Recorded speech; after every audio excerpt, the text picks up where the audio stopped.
Parce que je le vois traverser les villes pendant une demi-heure et puis il s'en va. Moi, ça fait 5 ans quand même que je travaille avec des réunions dans ces villes.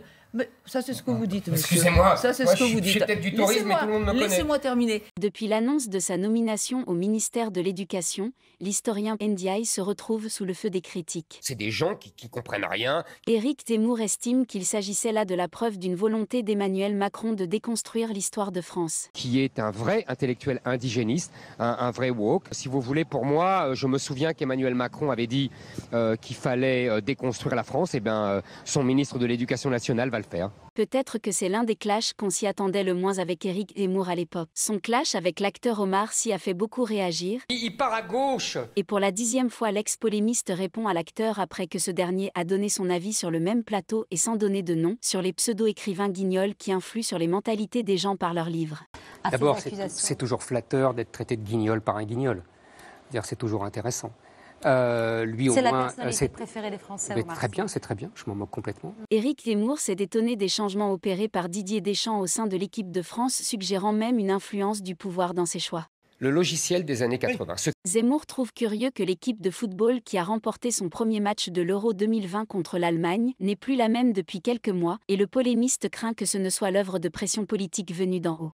Il y a une nouvelle équipe qui est aux antipodes de l'image présentée par l'équipe de Didier Deschamps en Coupe du Monde 2018. Il y a quelque chose de pourri dans le royaume de Didier Deschamps. Éric, président du parti Reconquête, se présente dans la 4e circonscription du Var face à la députée sortante, Sereine Mauborgne. Tout ça, c'est des chimères, c'est des fariboles. En plus de la critiquer, le Z n'oublie pas de se moquer du changement du nom de son parti. Et ça, c'est de l'ironie.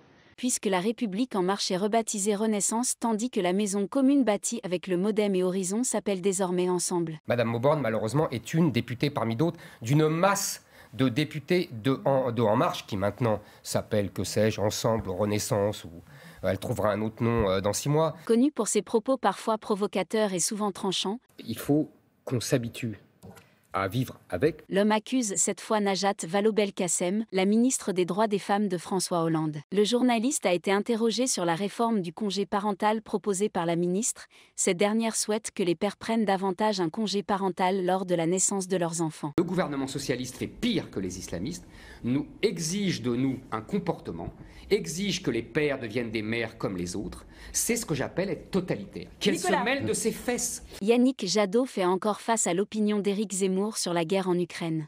Évidemment qu'ils sont mes frères. Le candidat des Verts s'offusque sur la position de Zemmour sur cette tragédie, qui explique que ça sera dangereux d'entrer en conflit avec un pays comme la Russie. Mais Jadot continue sur sa lancée et trouve choquant que l'ex-polémiste n'ait pas pour la paix dans le monde. Mais comme d'habitude avec les Verts, ça breuve de grands mots, mais en vérité, il n'y a aucune conception de la réalité, du réel. Le réel, c'est que la Russie est une grande puissance mondiale, que les puissances nucléaires. Vous allez faire la guerre à la Russie? Sabine Cristofani Viglione, candidate de NUP, fait face elle aussi à un Éric en forme comme d'habitude. Un Zemmour soft, un Zemmour light. Zemmour ne s'attarde pas de revenir sur les déclarations de son président de parti Jean-Luc Mélenchon, qui dit sur les différents plateaux qu'il sera le prochain Premier ministre. Je sais bien que Jean-Luc Mélenchon a la finesse et l'habileté de faire croire qu'il sera le prochain Premier ministre, alors que tout le monde sait bien que c'est faux, et que vous n'aurez pas la majorité, contrairement à ce que vous croyez. Toute la discussion commençait par l'analyse des chroniqueurs du livre de Zemmour, Le bûcher des vaniteux. L'écrivain parle du mariage et de la relation entre l'homme et la femme. Dans ce contexte-là, Natacha Polony évoque la discrimination que les femmes ont subie, que ce soit dans la vie de couple ou dans la société française. Qu'une femme ne puisse pas posséder un chéquier. Oh, vous n'allez pas vous y mettre vous aussi, Natacha. Non, je vous fais remarquer juste qu'il ne faut pas... Arrêtez, on dirait Nadine Morano, arrêtez.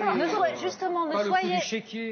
Continuant son clash avec l'acteur Omar Sy, Éric profite par la même occasion pour attaquer toute l'industrie qu'Omar représente, sans oublier de piquer avec délicatesse son ancien employeur Laurent Ruquier. Vous savez, j'ai appris en 5 ans de Ruquier ce que valaient vraiment les convictions et la culture de tous ces actes. Moi, je sais ce que j'en pense. Donc ça ne me fait ni chaud ni froid. En rappelant Karim Benzema pour l'Euro 2021, après des années de boycott suite à l'affaire de la sextape et des déclarations accusations amères sur sa personne. Sur le plateau de Face à l'info, le polémiste de CNews a dit tout le mal qu'il pensait de ce retour sous le maillot bleu.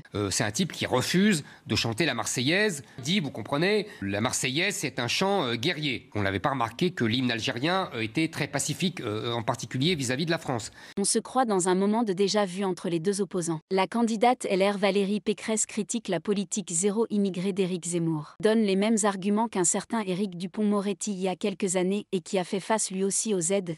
Il n'y aurait plus de Lino Ventura, il n'y aurait plus de Michel Platini, il n'y aurait plus de Zidane. Mais cette fois-ci, Zemmour opte pour le sarcasme pour répondre. Vous dites immigration zéro. Ça veut dire qu'on n'a plus de chercheurs étrangers qui viennent dans nos laboratoires. Ça veut dire qu'on n'a plus d'ouvriers agricoles qui viennent faire, qui viennent sur les toits. Pardon, excusez-moi. Pour son passage dans l'émission Élysée 2022 est revenu sur les déclarations récentes de Marie Le Pen sur le fait qu'elle est la seule représentante légitime de la droite en France et fait appel au vote utile. Vous savez, Madame Le Pen dit qu'elle est le vote utile parce qu'elle est deuxième. Non. En vérité, elle a perdu toutes ses campagnes, toutes ses élections.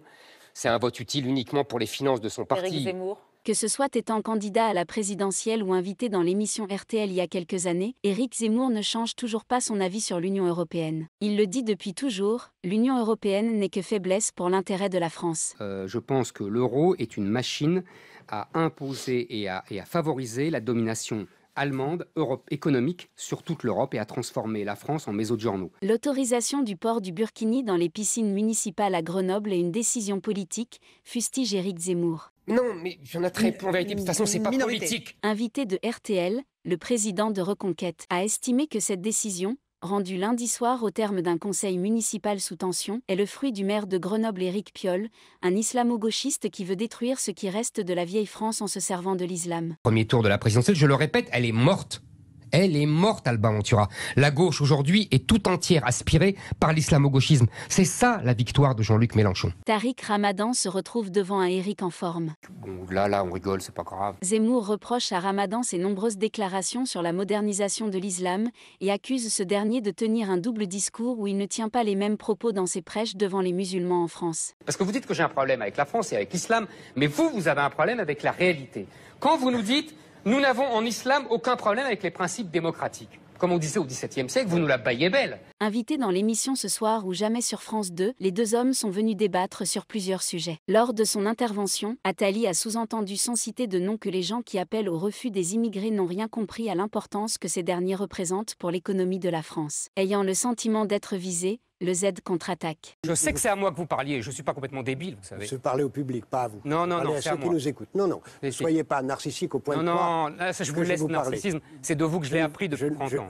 Mohamed Sifawi, lauréat de plusieurs prix journalistiques, ses enquêtes et ses déclarations sur des sujets clivants comme l'islam, Sifawi se retrouve en face de Zemmour et l'accuse d'être à la botte de l'extrême droite. L'extrême droite, la gauche, tout ça ne veut plus rien dire. Vous prenez un vieux logiciel, vous l'agitez, et vous dites, regardez, il est de l'extrême droite. Mais tout ça, c'est du baratin. Il y avait par exemple... L'ancien chroniqueur de Laurent Ruquier a fustigé l'image de Canal+, qu'il accuse d'être une chaîne hypocrite. Selon lui, la chaîne cryptée s'est construite sur des programmes populaires comme les films porno ou le football, mais qu'avec ses émissions, elle se moque de ces gens-là pour s'adresser à une prétendue élite parisienne. Cet argument n'a pas du tout plu à Michel Denisot. Canal+, ou qui a un public populaire, est en même temps la chaîne du mépris du peuple, d'une certaine petite élite parisienne qui lui a craché son mépris pendant des années.